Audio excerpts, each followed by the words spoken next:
ডাকসু নির্বাচনের সর্বশেষ খবর হচ্ছে লন্ডন থেকে ডাকসু নির্বাচনের ভোটের ফলাফল পাল্টে দেওয়ার চেষ্টা চলছে। লন্ডনের নির্দেশনায় ঢাকা বিশ্ববিদ্যালয়ের প্রত্যেকটা কেন্দ্রে ছাত্রদল অবৈধভাবে অনুপ্রবেশ করার চেষ্টা করছে এবং দেশের বিভিন্ন জায়গায় বিএনপির ছাত্রী দল মিছিল নিয়ে রাজপথে নেমে গেছে এবং সেই আলোচিত চান্দা ভাই রবিউল ইসলাম নয়ন না রবিউল আলম নয়ন আমি জানি না, সেই স্লোগান মাস্টার তুমি কে আমি কে বাঙালি বাঙালি, মানে জিয়াউর রহমানকে লাথি মারার যে জনক, সেই রবিউল ইসলাম নয়নও রাস্তা নেমে গিয়েছে এবং আবিদ হুজুররা বলছে এই নির্বাচন হাসিনার ফেসিস্ট নির্বাচনকেও ছাড়িয়ে গেছে। আচ্ছা দেখেন, অনেকে জিজ্ঞেস করেন যে ভাই আপনার এত তথ্য পান কোথায়? হ্যাঁ, আমাদের কাছে অনেক গোয়েন্দা তথ্য থাকে, অনেক তথ্যই আমরা জানি, দ্যাটস ডিফারেন্ট। কিন্তু ফলাফলের তো আগাম তথ্য জানা সম্ভব না, কারণ ফলাফল গণনা ছাড়া তো আর সঠিক তথ্য জানা যায় না। কিন্তু নির্বাচনে শিবির জিতবে, ছাত্রদল গোহারা হারবে, এগুলো আমরা জানি কিভাবে? এগুলো জানতে পলিটিক্যাল সায়েন্টিস্ট হওয়া লাগে না, ছাত্র দলের নেতাদের আচার আচরণ বক্তব্যের দিকে তাকালেই বুঝতে পারেন। আচ্ছা, যদি এই নির্বাচনে শিবিরের ছাত্রদলের ন্যূনতম বিজয়ের সম্ভাবনা থাকতো, তাহলে তারা এই নির্বাচনকে হাসিনার ফেসিস্ট নির্বাচনকে ছাড়িয়ে গেছে কথা বলতো, এই নির্বাচনের বিরুদ্ধে প্রশাসনের বিরুদ্ধে মিছিল করত। এবং যাই করুক না কেন, সর্বশেষ খবরটা একটু বলি আপনাদেরকে। দর্শক, আপনারা অনেক উদ্বেগ উৎকণ্ঠা নিয়ে কেউ জায়নামাজে বসে আছেন, আল্লাহর কাছে দোয়া করছেন, আমাদের আলোচনা শুনছেন। মুহূর্তে মুহূর্তে নাটকীয়তা, এবং এই নাটকীয়তা সৃষ্টি করছে ছাত্রদল বিএনপি। দেশব্যাপী চট্টগ্রামে স্বেচ্ছাসেবক দল মিছিল করছে, অবস্থান নিয়েছে। আমি বলছি না যে দেশব্যাপী এর উত্তেজনা ছড়িয়ে পড়েছে। পল্টন থেকে মিছিল নিয়ে ঢাকা বিশ্ববিদ্যালয় থেকে আসে। হ্যাঁ, জামাতের লোকজন আছে ঢাকা বিশ্ববিদ্যালয়ের চারপাশে, দ্যাটস রাইট, কিন্তু তারা মিছিল টিছিল কিছু বলছে না। এখন সর্বশেষ চেষ্টা বিএনপি ছাত্রদল কি করছে? ঢাবি ভিজির উপর মনস্তাত্ত্বিক চাপ প্রয়োগের চেষ্টা করছে।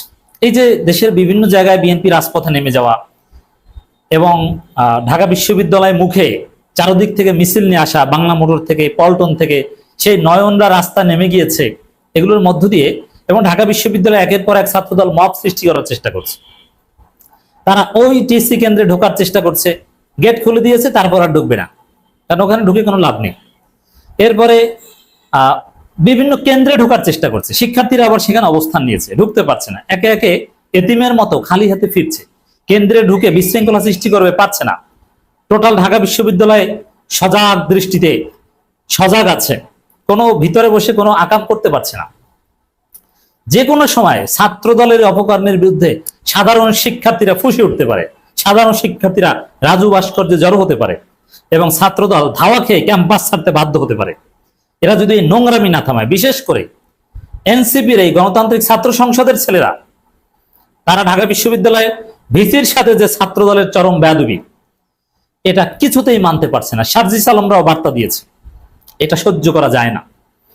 অতএব ঢাবি ভিসির সাথে বেয়াদবির ফল ছাত্র দলকে পেতে হবে।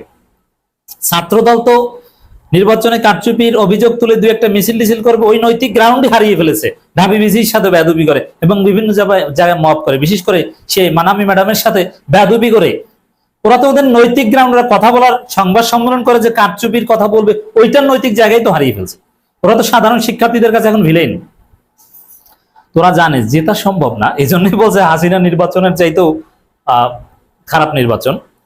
তবে এখন গোপনে গোপনে লন্ডন থেকে একটা চেষ্টা চলছে, ঢাবি ভিসির উপরে চারদিক থেকে মিছিল টিছিল নিয়ে মব সৃষ্টি করে চাপ প্রয়োগ করে একটা দর কষাকষি চলছে যে নিয়াজ আব্বা আমাদেরকে কমপক্ষে জিএস পদটা দেন, অন্যগুলো তো দেওয়া সম্ভব না, বা আমার ছেলেরা তো কিছু জিততে পারে নাই।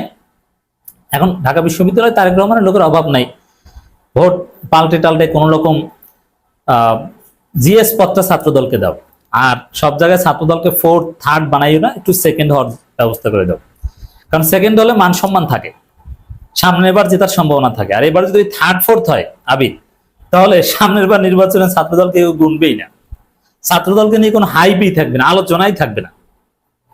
That is reality. তো দর্শক, এই জায়গায় ছাত্রদলের এখন সর্বশেষ চেষ্টা লন্ডন থেকে যে দর কষাকষি করে জিএস পদটা বাগিয়ে নেওয়া এবং ব্যবধান একটু কমানো।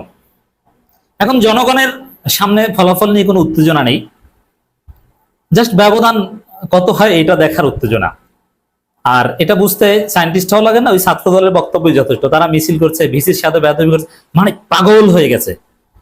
কুকুর ভাদ্র মাসে যেরকম পাগল হয়ে যায়, র্যাটলেস আচরণ করে, ছাত্র দলের VP candidate, GS candidate, AGS candidate, ছাত্রদের কেন্দ্রীয় সভাপতি, সেক্রেটারি, ঢাকা বিশ্ববিদ্যালয় শাখা সভাপতি, এরা সেই ভাদ্র মাসের কুকুরের মতো আচরণ করছে, কোনো মানে মাথা ঠিক নাই। আমার বন্ধু একসাথে দীর্ঘদিন জয় বাংলার স্লোগান দিয়েছি মধুর ক্যান্টিন সহ বিভিন্ন জায়গায়, অপরাজয় বাংলার সামনে, সেই স্মৃতি আজকে মনে পড়ছে। ঢাকা বিশ্ববিদ্যালয় ছাত্র দলের সভাপতি আর আমি পাশাপাশি দাঁড়িয়ে স্লোগান দিয়েছি, কত জয় বাংলার স্লোগান, ছাত্রলীগের মিছিলে গেছি।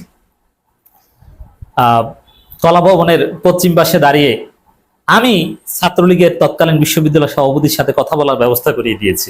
আজকে ঢাকা বিশ্ববিদ্যালয় সভাপতি, আমার সেই বন্ধুর মাথা ঠিক নাই, কপাল ঘোচানো, ভিজির সাথে বেয়াদবি করে ফেলে এবং বের হয়ে বলে যে পিটানো দরকার। মানে মাথা ঠিক নাই, কাজ করছে না। কি অবস্থা! আমি ছাত্র দলের সভাপতি থাকতে ছাত্রদল রাজনীতি থেকে এভাবে হারিয়ে যাবে? সেকেন্ডও হতে পারবে না। একটু কম্পিটিশনে আসলে তো হতো, অল্প ব্যবধানে হারলে তো হতো, কিন্তু ঢাকা বিশ্ববিদ্যালয় রব উঠেছে, বিপুল ব্যবধানে হারবে। ছাত্রদলের ভিতরে নির্বাচনের ফলাফল ঘোষণা আগেই নির্বাচন বর্জন বা ফলাফল বয়কটের ঘোষণা নিয়েও কথা চলছিল, কিন্তু ওদিকে লন্ডনে কেউ কেউ আবার বলছে না না, ফলাফল বয়কট এত তাড়াতাড়ি করো না, অন্যভাবে নাটক করো। এ মানে ডিলেমার মধ্যে পড়েছে, উভয় সংকটের মধ্যে পড়েছে। নানান চেষ্টা করেছিল, গত রাতে উত্তরায় অনেক ব্যালট বক্সে সিলটিল পিটিয়েছে, কিন্তু পারেনি, সব জায়গায় ধরা পড়ছে। দর্শক, এখানে বহিরাগত কারে নাকি ধরছে, বলে যে শিবির, এটা বলে প্রক্টরের কাছে দিয়ে আনা, মানে একটা বিশৃঙ্খলা সৃষ্টি করে ফলাফল পাল্টে কমপক্ষে জিএস পদটা নেওয়ার একটা চেষ্টা চলছে। এই জন্য নানান ভাবে মব সৃষ্টি করছে। দর্শক, ওই সাদিক কায়েম সেই কোন জায়গায় নাকি ভোট কেন্দ্রে ঢুকেছেন, এটা নিয়ে ওরা প্রচারণা চালাচ্ছে যে আমরা ঢুকতে পারবো না, সাদিক কায়েম ঢুকে কেন? আরে ভাই, এই মিথ্যাচার তো 5 মিনিটও টিকলো না। সাদিক কায়েম তো ঢুকে নাই। সাদিক কায়েম ওখানে কনসার্ন জানাতে গিয়েছে, ভোট গণনার আগের কথা এটা, যে কই এখানে তো কেউ নাই, অনেকে চলে যাচ্ছিল, কেন চলে যান, সবাই থাকেন। মানে বিএনপি পন্থীরা অন্যান্য শিক্ষকদের বলে যে আপনারা বাসায় যান, আমরা আছি, তারপরে তারা ওইখানে রেগিং করবে বা অথবা উল্টে পাল্টে দিবে। তো সাদিক ক্যামেরা এই কনসার্নটা জ্বালিয়ে কয়েক মিনিটের মধ্যে চলে এসেছে।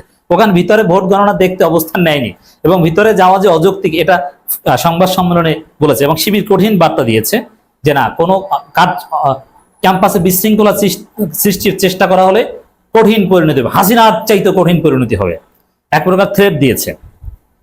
এবং শিবিরের বিরুদ্ধে সবথেকে যে বড় অভিযোগ, কোনো অভিযোগ তো নাই, যেটা বানিয়েছে সাদিক ক্যাম্প ফরহাদের নামে সিলমারা ব্যালট, সেই রোকেয়াল টিএসসির ঘটনা। তো সেখানে সবকিছু প্রমাণ হয়েছে যে এটা নাটক। এটা কেউ কেউ বলছে ওটা অমর একুশে হলের সামনে থেকে ওটা ধরিয়ে দিয়েছে ছাত্রদল, তারপরে এখানে এসে নাটকটা করা হয়েছে, কিন্তু ধরা পড়েছে।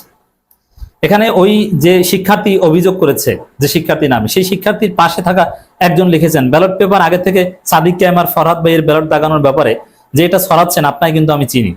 আপনি যখন 1 নং টেবিলে ভোট দিচ্ছিলেন, তার কিছুক্ষণ পরেই আমি 3 নং টেবিলে ভোট দিই, আমার সামনে দিয়ে আপনি বের হয়ে এসে এসব প্রোপাগান্ডা ছড়াচ্ছেন। ভিতরে বসে কোনো অভিযোগ নাই, বাহিরে এসে